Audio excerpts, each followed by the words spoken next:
বিচার হলো সুলাইমানের আদালতে বাতাসের বিরুদ্ধে বিচার। সুলাইমান আলাইহিস সালামের আদালতে বাতাসের বিরুদ্ধে বিচার কে দায়ের করলো? কয়েকজন বৃদ্ধা নারী। ভাইরা বন্ধুরা, এমন তিনটা বিচার, আশ্চর্যজনক তিনটা বিচারের কথা আমি বলবো। প্রথম নম্বর বিচারটা আপনি শুনে নেন। আমার ভাইরা, সুলাইমান আলাইহিস সালামের কাছে একবার কিছু মানুষ আসলো বিচার নিয়ে। হুজুর, আমার জমির শস্য অমুকের ছাগলের পাল নষ্ট করে ফেলেছে, আমার জমির শস্যের চারাগুলি, শস্য চারাগুলি অমুকের বকরে পাল নষ্ট করে ফেলেছে। সুলাইমান আলাইহিস সালাম ওনার আব্বা হযরত দাউদ আলাইহিস সালামের কাছে বিচার নিয়ে আসলো। দাউদ আলাইহিস সালাম আল্লাহর পয়গম্বর, আবার বাদশা। সুলাইমান আলাইহিস সালাম পয়গম্বর, দুনিয়ার বাদশা। দাউদ আলাইহিস সালাম বাবা, সুলাইমান আলাইহিস সালাম হলেন সন্তান। দাউদ আলাইহিস সালামের কাছে বিচার। কি বিচার? আমার শস্যকে নষ্ট করে ফেলেছে অমুকের বকরির পাল। দাউদ আলাইহিস সালাম তদন্ত করলেন, কি পরিমাণ নষ্ট হয়েছে একটু তালাশ করে দেখো। তালাশ করে দেখা হলো, বের করা হলো, কই যেই পরিমাণ ফসলের নষ্ট হয়েছে, ফসলের ক্ষতি হয়েছে, এর সমপরিমাণ মূল্য আছে ওই ছাগলের পালের, সমপরিমাণ মূল্য আছে ছাগলের পালের। এই কথা শোনা মাত্রই দাউদ আলাইহিস সালাম তখন বললেন, তাহলে বিচার হলো ছাগলগুলি ওই জমির মালিককে দিয়ে দাও, জমির মালিককে ছাগলগুলি দিয়ে দাও। দিয়া দিছেন ছাগল।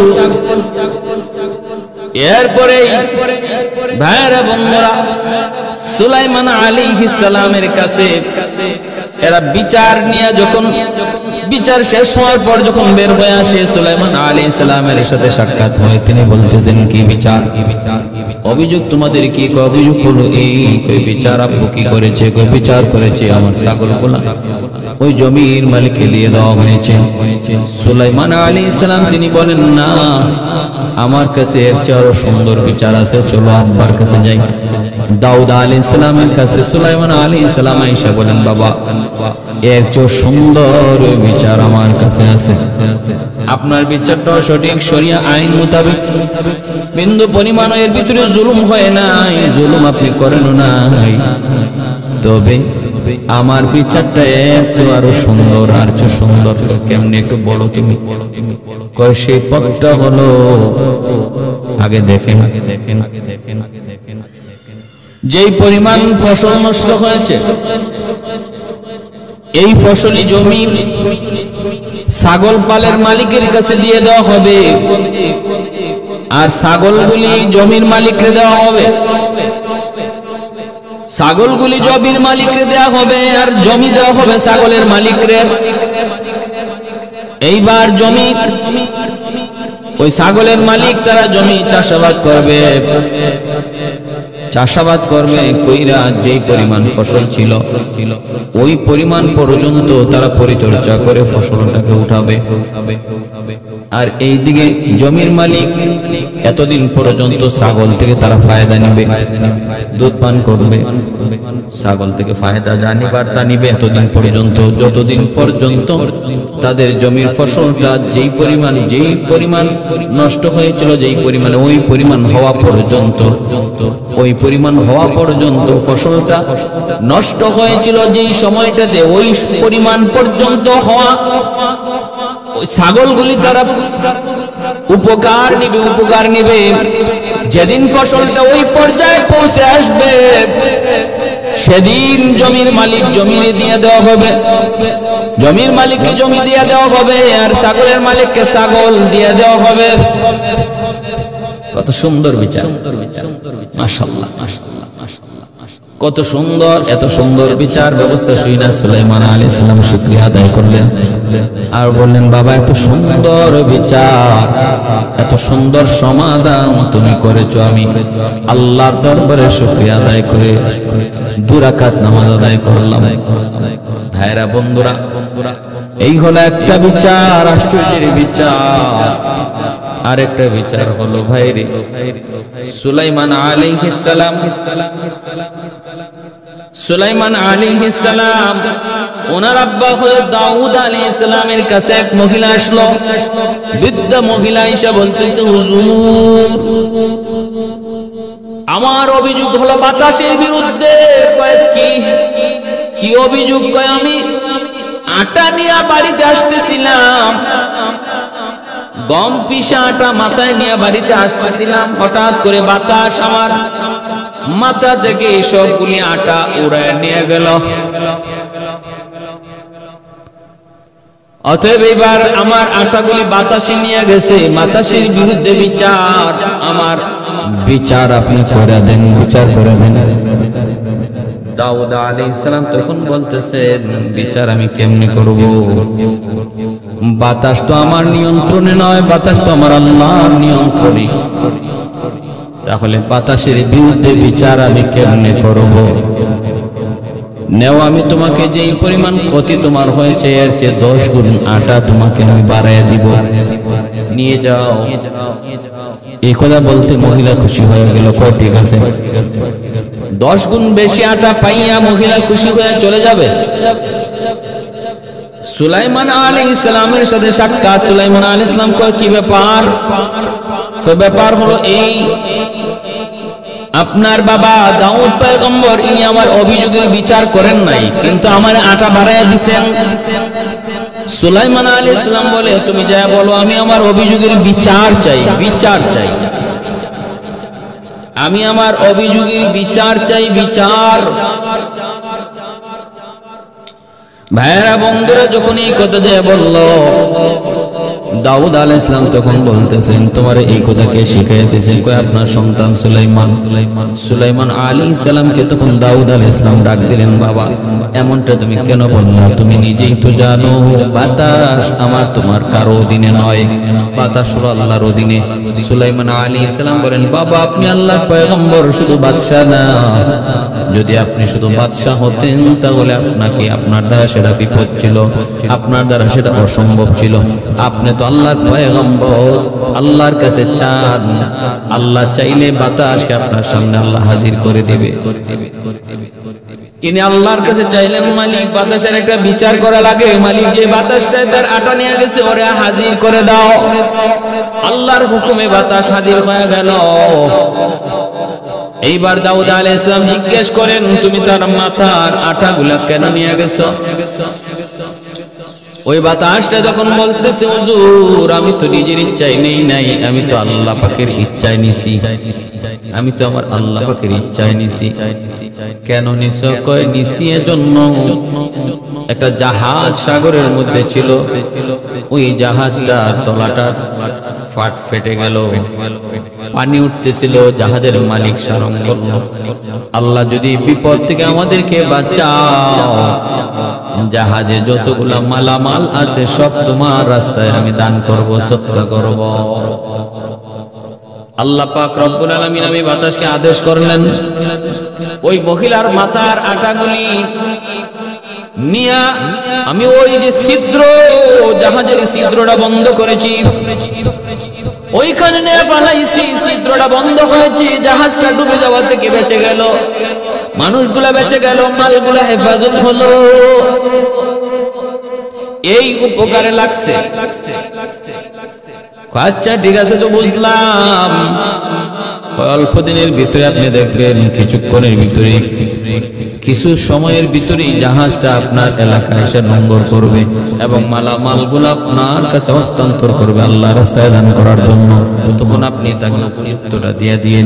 দাউদ আলাইহিস সালাম ঠিকই দেখলেন সময় বেশি লাগে নাই, জাহাজটা নোঙর করলো ওনার এলাকায় এবং ওই জাহাজের মালিক বলে দিল নবীকে, আল্লাহর পয়গম্বর জাহাজের সবগুলি মাল আমি আল্লাহর রাস্তায় দান করে দিলাম। ওই অর্ধেক মাল আল্লাহর পয়গম্বর দাউদ আলাইহিস সালাম ওই মহিলাকে দিয়ে দিলেন, আর বাকি অর্ধেক মাল তিনি আল্লাহর রাস্তায় দান করলেন। এইবার দাউদ আলাইহিস সালাম জিজ্ঞেস করে মা গো তুমি কি নেক আমল করেছো?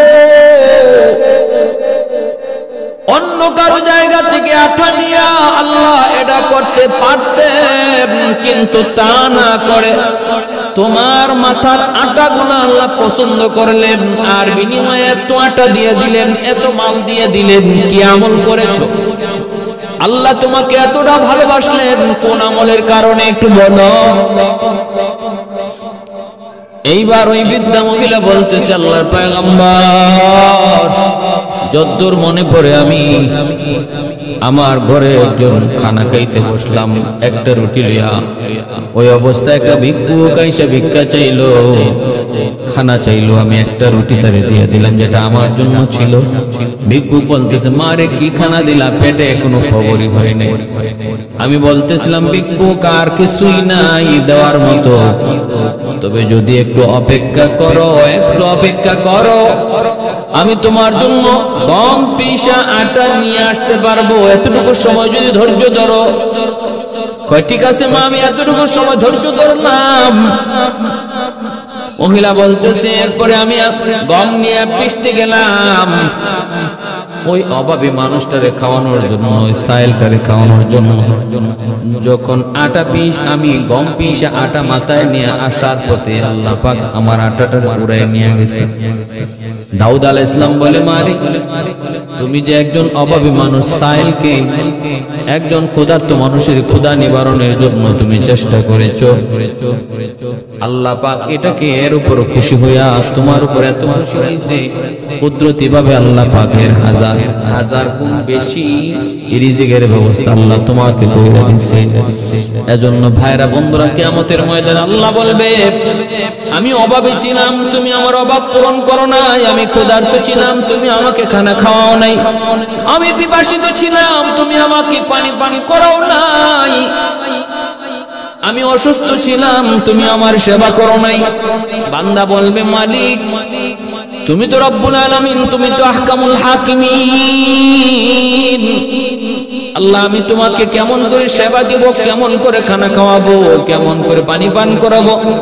আল্লাহ তখন বলবেন, বুখারীর হাদিস, বুখারী শরীফের মধ্যে ইমাম বুখারী রাহমাতুল্লাহি আলাইহি হাদিস কানে এনেছেন। তখন সে বলবে, আল্লাহ বলবেন, অমুক অভাবী মানুষটা তোমার কাছে খানা চেয়েছিল, তুমি তারে খানা দাও নাই। তুমি যদি তারে খানা ঠিক মতো দিতা তাহলে আমাকে খানা খাওয়ানো হইতো। অমুক পিপাসিত মানুষ, তৃষ্ণার্ত একজন মানুষ পানি চাইছিল, তুমি যদি তারে পানি পান করাইতা আমি আল্লাহ কি পানি পান করানো হইতো। ওই যে অমুক একজন অসুস্থ মানুষ, তুমি যদি ওই অসুস্থ মানুষটার সেবা করতা আমাকেই সেবা করা হইতো।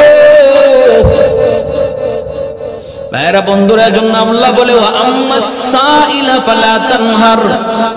আল্লাহ বলে, না না সাবধান, কোন সাইলকে কখনো কেউ ধমক দিও না, সাইলকে কেউ কখনো ধমক দিও না। আল্লাহ তার হাবিবকে উপদেশ দেয়, বন্ধু সাবধান, কোন সাইলকে কোনোদিন ধমক দিবা না। পারো না সেটা ভিন্ন কথা, বুঝায় শোনায় তারে বিদায় দাও, কিন্তু ধমক দিও না। আম্মাস সাইলা ফালা তানহার, ধমক দিবা না, রূঢ় আচরণ করবা না। আল্লাহ নবী ব্যবস্থা করে দিয়েছেন, ছিল না পাঠায় দিয়েছেন।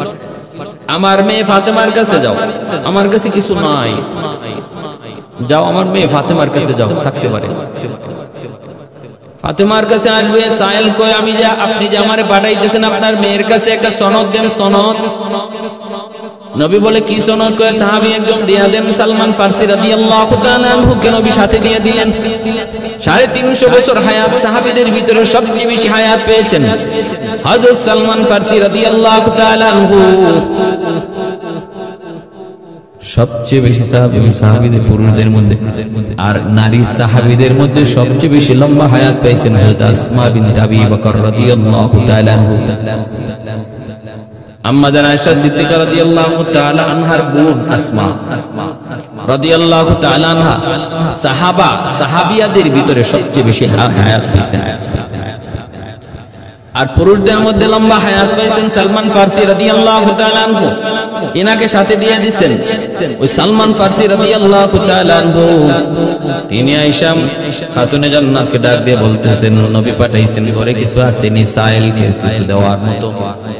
তিনি ঘর তালাশ করে দেখেন দেওয়ার মতো কিছুই নাই। একটা চাদর ছিল, চাদরখানা দিয়া বলতেছেন এই চাদরখানা নিয়ে যান, আর চাদরটা ইহুদির বাড়িতে বন্ধক রেখে কিছু ওই সাহেলকে দিয়ে বিদায় করেন, এছাড়া আমার ঘরে দেওয়ার মতো কিছুই নাই। ইহুদির বাড়িতে নিয়ে তিনি চাদরটা দিলেন।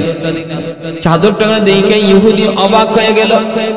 ইহুদি বলতেছে, সালমান চাদরটা দেখে আমি চিনে ফেলেছি, এই চাদরটা হলো মুহাম্মদুর রাসূলুল্লাহর মেয়ে ফাতেমার চাদর। ও সালমান, বন্ধক রাখবো পরে, বিনিময় দিব পরে, আগে কালেমা পড়ে মুসলমান বানায় দাও, কারণ আমি তাওরাত কিতাবের মধ্যে পেয়েছি আখিরি জামানার নবীর একটা আলামত। সাইল তার কাছে সওয়াল করবে, কিছুই থাকবে না, পাঠিয়ে দিবেন মেয়ের বাড়িতে। মেয়ের বাড়িতেও কিছুই নাই, মেয়ে চাদর দিয়ে পাঠাবে বন্ধক রাখার জন্য ইহুদির বাড়িতে।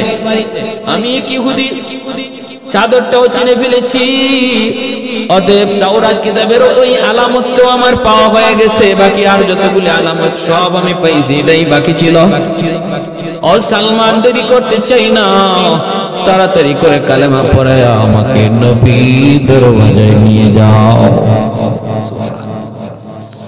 والليل من زلف محمد كترنم والشمس من رخسار أحمد كترنم والفجر में صبح رسالت की बशारत والعصر में है दौर नबूवत की बशारत हर फूल में है रूए मदीना का तबस्सुम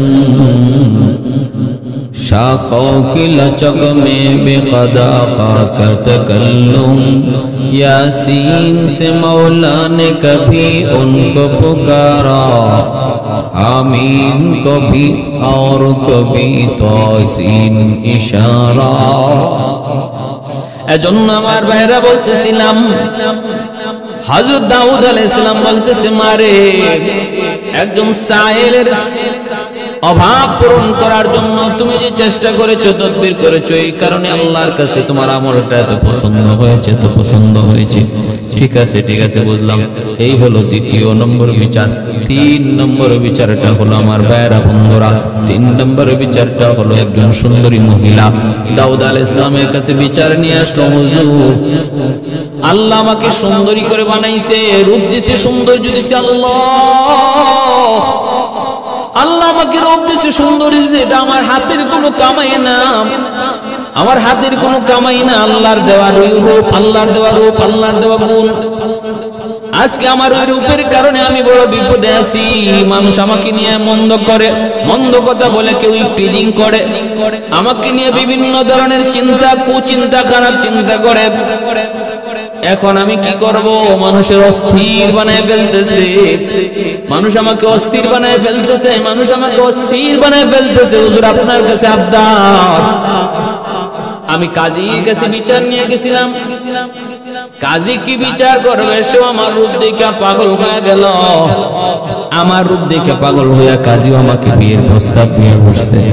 আমি কাজীকে বসলাম, কাজীকে বললাম, না না, আমি তোমার কাছে বিয়ে বসতে রাজি না, বিয়ে বসতে রাজি না। এই কাজীর বিরুদ্ধে অভিযোগ দিলাম আরেক কাজীর কাছে। ওই আরেক কাজী সেইটার বিচার কি করবে? সেও দেখা যায় আমার রূপে পাগল হইয়া আমাকে বিয়ে করার জন্য পাগল, প্রস্তাব দিয়া বসছে। আমি বললাম না না, দরকার নাই, বিয়ের আমার সময় হয় নাই, আমি বিয়ে বসবো না। পছন্দ হয় না আমার পছন্দ মতো স্বামী আমি নিজে পছন্দ করব। ভাইরা বন্ধুরা, 3 নম্বর কাজীর কাছে গেলাম, 3 নম্বর কাজীও আমাকে নিয়ে এই চিন্তাই করে ওই বেড়া দিলাম ফসল বাঁচানোর জন্য, দেখা যায় বেড়ায় ফসল খেয়ে ফেলে। আমাদের সমাজ এমন আসেনি না নাই? আসেনি না? অভাব যে বিচার করবে, যে বিচার করবে, যে অপরাধের বিচার করবে এই সবচেয়ে বড় অপরাধী। যে চুরির বিচার করবে এই সবচেয়ে বড় চোর। যে সন্ত্রাসীর বিচার করবে এই সবচেয়ে বড় সন্ত্রাসী। যে ডাকাতির বিচার করবে এই সবচেয়ে বড় ডাকাত, সবচেয়ে বড় ডাকাত। যে জুলুমের বিচার করবে সেই সবচেয়ে বড় জালেম। এমন আসেনি না নাই? যেই সমাজের চিত্র এমন, এই সমাজ থেকে কেমন করে ইনসাফ আশা করা যায়? কেমন করে ইনসাফ আশা করা যায়?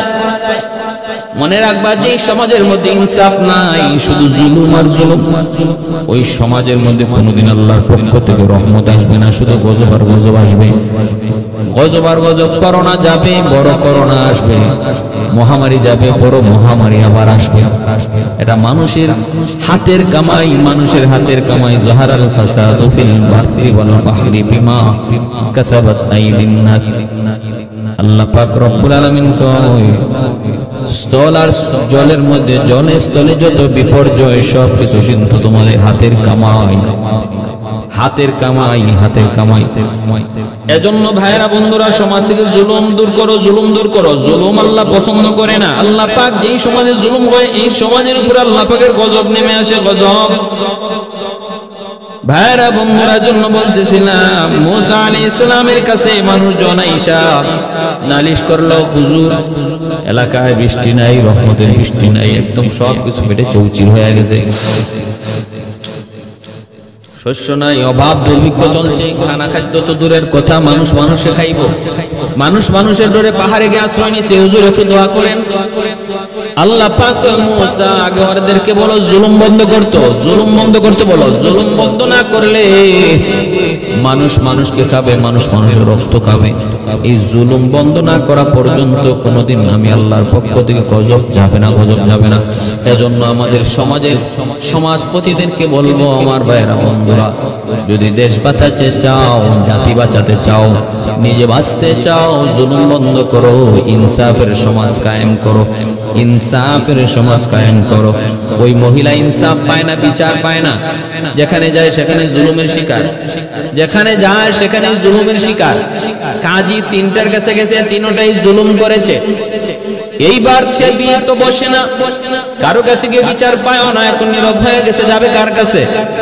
উল্টা ওই কাজীরা, ওই 3 কাজী যায় দাউদ আলাইহিস সালামের কাছে বিচার দেয়, খলিফার কাছে বিচার দেয়, রাষ্ট্রপ্রধানের কাছে বিচার দেয়। কয় অমুক এলাকার এক মহিলা খুব সুন্দরী, কারো কাছে বিয়ে বসে না, কেমনে বসবে? তার চরিত্র খারাপ, চরিত্র খারাপ, মানুষকে সে পছন্দ করে না, সে পছন্দ করে কুকুরকে। সে কুকুরের সাথে মেলামেশা করে, মিথ্যা একটা তহমত দিয়ে দিল, মিথ্যা একটা তহমত দিয়ে দিল। আমাদের সমাজে এমন ভালো মানুষকে ফাঁসায় দেওয়ার জঘন্য চক্রান্ত সমাজে আসেনি না নাই? অহরহ অহরহ অপরাধী ঘুরে বেড়ায়, অপরাধী ঘুরে বেড়ায়, আর নির্দোষ মানুষটা জেল কাটে, আসেনি না নাই? মাসকে মাস, বছরকে বছর নর্তকী ছাড়া পায়, আর আলেম ওলামা জেল খাটে, এমন আসেনি না নাই? অসংখ্য। মদকুর বক ফুলায় হাটে, খুনি বুক ফুলায় হাটে, নবীর নায়েবে রাসূল উলামায়ে কেরাম, আবার শুধু উলামায়ে কেরাম না, নির্দোষ সাধারণ মানুষ দোষ করে নাই, অথচ দোষী হয়ে জেলখানায়, জেল খেলগায় মাসকে মাস, বছরকে বছর। ভাইরা বন্ধুরা, জন্য একটু বলতেছিলাম, একদল মানুষ সমাজে আবার টাকা দিয়ে এদেরকে সাক্ষী কিনাও যায়, টাকা দিয়ে সাক্ষী কিনা যায়। ওই 3 জন কাজী টাকা দিয়া সাক্ষীও কিনে নিছে, টাকা দিয়া সাক্ষীও কিনে নিছে, হারামিরা। সাক্ষী পাইয়াও গেছে, টাকার বিনিময়ে সাক্ষী পাইয়া গেছে। তো কুকুরের সাথে মিলামেশা করে, হ্যাঁ? আহা,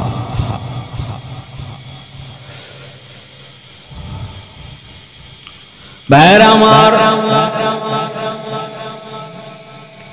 পাকিস্তানের আদালতে এমন একটা মামলা ছিল, কয়েক বছর আগে আমি পত্রিকায় পড়েছি। পাকিস্তানের আদালতে মামলাটা ছিল, এক জজ সাহেবের কাছে এক মহিলার বিরুদ্ধে এরকম বিচার আসছে। কি বিচার? মহিলা কুকুরের সাথে জিনা করে। জজ সাহেব এনে পড়ছে বিপদে, মহিলা অস্বীকার করে, মহিলা অস্বীকার করে। জজ সাহেব পড়ছে এটা নিয়ে চরম বিপদে, যে এই মামলার রায় সে কি দিবে, মহিলা দোষী না নির্দোষ কেমনে প্রমাণ করবে। জজ সাহেবের বউ কয়, কি ব্যাপারে এত টেনশন দেখাইতেছে? বলে টেনশন করবো না, ঘটনাটা জটিল এক মামলা আসছে। কি কয়? ঘটনা হলো এই, মামলা হলো এই। তো জজ সাহেবের বউ কয়, ঠিক আছে আমার কাছে পাঠাও, আমি প্রমাণ করতে পারবো। ওই মহিলাকে জজ সাহেবের বউর কাছে আনা হয়েছে, সে তারে পরীক্ষা করছে। পরীক্ষা করে নাভির নিচে কুকুরের পায়ের নখের আঁচড় পাইছে। জজ সাহেবের বউ জানায় দিছে যে হ্যাঁ সত্যি সে কুকুরের সাথে মিলামেশা করে। জজ সাহেব রায় দিয়ে দিছে আদালতে, মহিলা দোষী, সে কুকুরের সাথে প্রমাণ হয়েছে, প্রমাণিত হয়েছে সে কুকুরের সাথে মিলামেশা করে। কেমনে? আমার বেবিসা প্রমাণ করেছে। এমনি ওই মহিলা কয়ে উঠছে, মাননীয় আদালত, আমিও আজকে এই কথা বলে দিলাম, আমি যেমন কুকুরের সাথে অপকর্ম করেছি, আপনার স্ত্রীও 100% কুকুরের সাথে অন্যায় করে, জিনা করে। কারণ যে কুকুরের সাথে জিনা করে সেই শুধু এটা জানে, আর নতুবা কেউ জানে না, আর চেক করে এটা পাবেও না। আপনি আপনার স্ত্রীর নাভির নিচে কুকুরের আঁচড় পাবেন। জজ সত্যি তার স্ত্রীর নাভির নিচে কুকুরের আঁচড় পেয়েছে। নাউজুবিল্লাহি মিন যালিক। এটা ইউরোপীয় কালচার, কুকুর পালা, কুকুরের সাথে বন্ধুত্ব করা, হাইওয়ানের সাথে বন্ধুত্ব করা, ইউরোপীয় কালচার। মানুষ নয়, জানোয়ার, মানুষের রুচি নয়, হাইওয়ানের রুচি। আল্লাহ বলেন, ওয়ালাকাদ যারানা লিজাহান্নামা কাসীরাম মিনাল জিন্নি ওয়াল ইনস লাহুম কুলুবুন লা ইয়াফকাহুনা বিহা ওয়া লাহুম আ'য়ুনুন লা ইউবসিরুনা বিহা ওয়া লাহুম আযানুন লা ইয়াসমাউনা বিহা উলাইকা কাল আনআম বাল হুম আদাল উলাইকা হুমুল খাসিরুন। আমি আল্লাহ মানুষ এবং জিন জাতি থেকে কিছু মানুষ আর জিনকে শুধু জাহান্নামের জন্য সৃষ্টি করেছি। চোখ দিয়েছি, অথচ চোখ দিয়ে ওদের চোখ নাই, কান দিয়েছি, কান দিয়ে যেন কান নাই, হৃদয় দিয়েছি, হৃদয় দিয়ে যেন এদের হৃদয় নাই। কারণ আমি আল্লাহ কান দিছি যে জন্য, এই জন্য কানকে ব্যয় করে না, চোখ দিছি যে জন্য, এই জন্য চোখকে ব্যয় করে না, হৃদয় দিছি যে জন্য, এই কাজে হৃদয়কে ব্যয় করে না। উলাইকা কাল আনআম, এরা চতুষ্পদ জন্তুর মতো। আনআম মানে চতুষ্পদ জন্তু। আল্লাহ বলেন এরা উলাইকা কাল আনআম, চতুষ্পদ জন্তুর মতো। এতটুকু বলি আল্লাহ ক্ষান্ত হন নাই, বলেন বাল হুম আদাল, বরং এর চেয়ে আরো বেশি নিকৃষ্ট, এর চেয়ে আরো বেশি নিকৃষ্ট। অতএব ভাইরা বন্ধুরা মনে রাখবেন, ওই মহিলার বিরুদ্ধে ওই 3 জন কাজী এমন একটা অভিযোগ দিয়া বসলো যে হুজুর ওই মহিলা কুকুরের সাথে ব্যভিচার করে। সাক্ষী কয় যে সাক্ষী 3 জন সাক্ষী হাজির করছে, ওই টাকা কিনা সাক্ষী। আপনি হাইকোর্টে গেলে, জজ কোর্টে গেলে দেখবেন নগদে পয়সা দিয়ে আপনি সাক্ষী পাইবেন, নগদ। মামলাতে সাক্ষী চাইবেন, সাক্ষী ওখানে খাড়াই দিছে, খাড়ানো আছে। মামলা সিলেটের, সাক্ষী দিতেছে যশোরের। মামলা ফরিদপুরের, আর সাক্ষী হলো শেরপুরের। আগুন লাগছে শেরপুর, আর হ্যাঁ বলে পানি নিয়ে আইছে ফরিদপুর থেকে। আদালত পাড়া, আদালত পাড়া। কি শাস্তিটা যে হবে এই মিথ্যাবাদী সাক্ষীদের। শাহাদাতুজ জুর, আল্লাহ নবী তার হাদিসে বলছেন কঠিন থেকে কঠিন শাস্তির মুখে পড়বে কিয়ামতের ময়দানে। এমন মানুষ বুঝি এমন পথেও টাকা কামাই করে, এমন পথেও বুঝি টাকা কামাই করে একটা মিথ্যা সাক্ষীর দ্বারা একটা নির্দোষ মানুষকে সারা জীবনের জন্য কারাগারে আবদ্ধ করে দেওয়া, বিবি বাচ্চা এতগুলা মানুষের এত আহাজারি, আর ছোট ছোট বাচ্চাগুলির কান্নার এই যে মনের যে ব্যথা বেদনা আল্লাহর দরবারে কিভাবে যায় লাগতেছে এই মিথ্যা সাক্ষীদাতাদের কারণে। আল্লাহ তুমি ওদেরকে সহি বুঝদান করো, বুঝদান করো। এখনো সময় আছে আমার ভাইয়েরা, পয়সা কামানোর বহু স্রোত রয়েছে। আল্লাহর কাছে চাও যে আল্লাহ আমি পথ ছেড়ে দিতে চাই, আমাকে হালাল পথে ব্যবসা, আমাকে সুযোগ দাও। আল্লাহ অবশ্যই দিবে, এটা আল্লাহর ওয়াদা, আল্লাহর ওয়াদা। আল্লাহ বলে আমার কাছে চাও, শুধু হালাল পথে জীবিকা চাও আর তালাশে বের হয়ে যাও, ব্যবস্থা করে দেব আমি আল্লাহ। তুমি চাইতেছই হারাম পথে, হাঁটতেছই হারাম পথে, এজন্য হারাম পথে তোমার ব্যবস্থা হচ্ছে, আসতেছে। আল্লাহ পাক রব্বুল আলামিন বলেন, হাদিস শরীফে নবী বলেন, মানুষ যেই লাইন দিয়ে রিজিক চায় আল্লাহ ওই লাইন দিয়ে তার রিজিকের ব্যবস্থা করে দেয়। আমার চাওয়াটা হলো মেইন ফ্যাক্টর, আমি কোন লাইনে চাই আল্লাহ ওই লাইনেই তার রিজিকের ব্যবস্থা দেয়। কেউ সম্মানজনক ভাবে রিজিক চায়, আল্লাহ তার সম্মানজনক ভাবে রিজিকের ব্যবস্থা করে। আর কেউ অপমানজনক ভাবে রিজিক চায়, আল্লাহ তার অপমানজনক ভাবে রিজিকের ব্যবস্থা করে। কেউ হালাল পথে চায়, আল্লাহ তার হালাল পথে দেয়। কেউ হারাম পথে চায়, আল্লাহ তার হারাম পথে দেয়। তাহলে বিষয় হলো আমার আপনার চাওয়ার। এখন আমি কোন লাইনে চাবো এটা আমার বিষয়। ভাইরা বন্ধুরা, দাউদ আলাইহিস সালাম তো বিচারের রায় দিয়ে দিলেন মহিলার বিপক্ষে রায় দিয়ে দিলেন। সুলাইমান আলাইহিস সালাম তিনি সন্দেহের মধ্যে পড়ে গেলেন, বাবাকে বলতেছেন, বাবা ও বাবা, সাক্ষীগুলা সত্য সাক্ষী না মিথ্যাবাদী? ওরা কি অরিজিনাল সাক্ষী না নকল সাক্ষী? আমার একটু পরীক্ষা করা দরকার। বাবা, তোমার রায় শরীয়ত সম্মত রায়, কারণ হলো ইসলামী আদালতের সাক্ষী প্রমাণের দ্বারা সাক্ষীর প্রমাণের দ্বারা যদি ঘটনা প্রমাণিত হয় তাহলে বিচারের রায় হয়ে যায়। এখানে সাক্ষীর দ্বারা প্রমাণিত হয়ে গেছে, যেমন আল্লাহর নবীর কাছে এরকম সাক্ষীর দ্বারা প্রমাণ হয়ে গেছিল যে আবু বকর সিদ্দিক ইহুদিকে একটা চর মারছেন। আল্লাহর নবীকে গালি দেওয়ার কারণে ইহুদির গালে চর মারছেন, কিন্তু ইহুদি আল্লাহ নবীর কাছে অস্বীকার করে, কয় না আমি আপনাকে গালি দেই নাই, আবু বকর আমার এমনি মারছে। আবু বকর সিদ্দিক বলেন, না না আমি এমনি মারি নাই, আপনারে গালি দিছে গো নবী, এজন্য মারছি। আল্লাহ নবী বলেন, আবু বকর তোমার দাবির সপক্ষে সাক্ষী আনো, কিন্তু তুমি যে তারে মারছো গালি সাক্ষী, গালের মধ্যে এখনই দাগ বসে আছে। আবু বকর সিদ্দিক সাক্ষী আনতে পারেন না। মায়ার নবী রায় দিয়ে দিবেন আবু বকর সিদ্দিকের বিপক্ষে, কারণ নবী ভালো করে জানেন আবু বকর কোনোদিন মিথ্যা বলে না। কিন্তু মুহাম্মদুর রাসূলুল্লাহর আদালতে বিচার সাক্ষীর দ্বারা প্রমাণ হয়, যদি প্রমাণিত না হয়, সাক্ষীর দ্বারা যদি অন্যায় প্রমাণিত হয়ে যায়, তাহলে তো বিচার ওই দিকেই রায় দিতে হবে। আবু বকরের বিরুদ্ধে নবী রায় দিয়ে দিবেন। নবী ভালো করে জানেন আবু বকর নির্দোষ, ইহুদি মিথ্যা বলতেছে, আবু বকর সত্য বলতেছে। ওই অবস্থায় আবু বকর বলে, নবী গো, ঘটনাটা ঘটছে একটা বাবলা গাছের নিচে, মানুষজন কেউ ছিল না। আমি আবু বকরের মন বলে ওই গাছের নিচে যায়, যদি মায়ার নবী তিনি গাছ থেকে সাক্ষী চান, গাছের জবান আল্লাহ খুলে দিবেন। মায়ার নবী গাছের কাছে যাইয়া তিনি ডাক দিলেন, গাছ রে তোর সামনে কি হয়েছে একটু বল। আল্লাহর হুকুমে গাছের জবান খুলে গেল। গাছ জবাব দিয়া বলতেছে, নবী আবু বকর যা বলেছে সত্য বলেছে, ইহুদি যা বলেছে মিথ্যা বলেছে। ভাইরা বন্ধুরা, জন্য ইসলামী আদালতে হলো আল বাইয়িনাতু আলাল মুদ্দাই ওয়াল ইয়ামিনু আলা মান আনকার। সাক্ষী প্রমাণের দ্বারা তুমি তোমার দাবি প্রমাণ করো, আর যদি না পারো ওই যে বিবাদী সে কসম করে তার পক্ষে রায় নিয়ে নিবে। ভাইরা বন্ধুরা, সুলাইমান আলাইহিস সালাম বলেন, বাবা আমাকে একটু সময় দেন, একটু সময় দেন।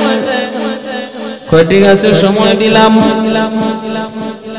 এইবার তিনি বলতেছেন আসো দেখি, তিনজন সাক্ষীরে তিনি আলাদা আলাদা করে নিতেছেন, আলাদা আলাদা করে। তুমি যে বললা ওই মহিলারে দেখছো কুকুরের সাথে এসে জিনা করছে, এই কুকুরের রংটা কেমন ছিল? সে বলছে একরকম। দ্বিতীয় জনকে বলছেন আরেক জায়গায় নিয়ে, তুমি যে দেখছো রং কেমন ছিল? সে বলছে আরেক রকম। তৃতীয় জনকে বলছেন তুমি যে বলছো রংটা কেমন ছিল? সে বলছে আরেক রকম। এইবার দাউদ আলাইহিস সালাম আল্লাহর দরবারে শুকরিয়া আদায় করে তওবা করেন, মালিক আমি ভুল পথে হাঁটতেছিলাম, আমার সন্তান সুলাইমান আজকে প্রমাণ করে দিছে আল্লাহ, নতুবা একটা নির্দোষ মহিলার উপরে তো আমি জুলুম করে বসেছিলাম। প্রমাণিত হয়ে গেছে সাক্ষীগুলা মিথ্যা, এটা বানানো সাক্ষী, কিনা সাক্ষী। তিনজনের তিন কালার কইছে, কুকুরের কালার। ভাইরা বন্ধুরা, এজন্য বলতেছিলাম আল্লাহর কোরআনের জ্ঞান যাদের ভিতরে থাকে তাদের জ্ঞানের সাথে কেউ পারে না। উলামায়ে কেরামকে দেখতে মনে হয় ওরা শুধু কোরআন হাদিস জানে, জাগতিক শিক্ষা জানে না, কিন্তু তাই বইলা তাদেরকে মূর্খ মনে করো না, তাদের বইলা তাদেরকে জ্ঞান শূন্য মনে করো না। কারণ আসমানি জ্ঞান যাদের অন্তরে থাকে, যাদের বিবেকে থাকে, এর চেয়ে বড় জ্ঞানী আর কেউ হয় না। বলবো মাদ্রাসার ছাত্র শুধু বাচ্চা আলমগীর উজির কয়, আপনি আলেম ওলামারে কি পাইছেন? খালি আলেমদেরকে কাছে টানে। এই মৌলবীরা কি জানে? মৌলবীরা কি জানে? কিছু সমাজে এরকম নাস্তিক আছেনি না নাই? মৌলবীদেরকে টিটকারি দিয়ে কথা কয়, কয় একটা মেসের লাইট বানাইতে পারবে, একটা মেসের কাঠি বানাইতে পারবে মৌলবীরা।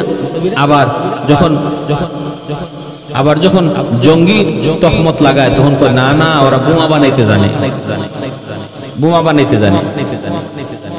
একবার কয় মেসের কাঠি বানাইতেছি না, আর একবার কয় বোমা বানাইতে জানে। যখন যে কথা বললে পরে মৌলবীরে ঘায়েল করা যায় তখন ওই কথাটা কয়, ওই হারামির দল, নিয়োগ হারামের দল, যার সন্তানের দল। বাচ্চা আলমগীর কয় মৌলবীরা মাথায় কি পাইছি এটা তুমি দেখবা, একটু দেখান তো। কত মন্ত্রী তুমি কই পুকুরে কয় গ্লাস পানি আছে বলো তো? মন্ত্রী কয় এটা কেমন প্রশ্ন? এই পুকুরে কয়েক গ্লাস পানি আছে এটা কেমন করে বলবো? গ্লাস ভরে ভরে পানি ফালাইতে হবে, তারপরে গণনা করে শেষে বলা যাবে কয়েক গ্লাস পানি আছে। এমন প্রশ্ন তো আমি আমার বাপ দাদা সদ্য গোষ্ঠীতে শুনছি না। এটা আপনি কেমন প্রশ্ন করলেন? আর কোনো প্রশ্ন নাই? বাদশা কোন আইডিয়া আছে? আমার প্রশ্ন এটাই, তুমি পারবা কিনা? কয় না পারবো না। করতে দেখো একটা মাদ্রাসার ছাত্র কেমনে পারে। ডাক দিছে, ও বাবা এদিকে আয়, কোন মাদ্রাসায় পড়ো? অমুক মাদ্রাসায় পড়ি। বাবা একটা প্রশ্ন করি বলবা? কয় কি প্রশ্ন? কয় পুকুরে কয় গ্লাস পানি আছে বলতে পারবা? মাদ্রাসার তালেবে ইলম কয় স্যার এটা তো একবারে সহজ প্রশ্ন, ফানিবাদ। মন্ত্রী চোখ বড় বড় হয়ে গেছে, কয় কি? আমার প্রশ্ন শুই না পেট খারাপ হয়ে গেছে। আর মৌলবী কয় একদম পানিবাদ। কত দেখি কয় স্যার পুকুরটা যত বড়, গ্লাসটা যদি এত বড়ই হয় তাহলে মাত্র এক গ্লাস পানি। আর পুকুরটা যত বড়, গ্লাস যদি এর অর্ধেক হয় মাত্র 2 গ্লাস পানি। পুকুরটা যত বড়, গ্লাস যদি এর 3 ভাগের 1 ভাগ হয় তাহলে 3 গ্লাস পানি। 4 ভাগের 1 ভাগ যদি হয় গ্লাসটা তাহলে 4 গ্লাস পানি।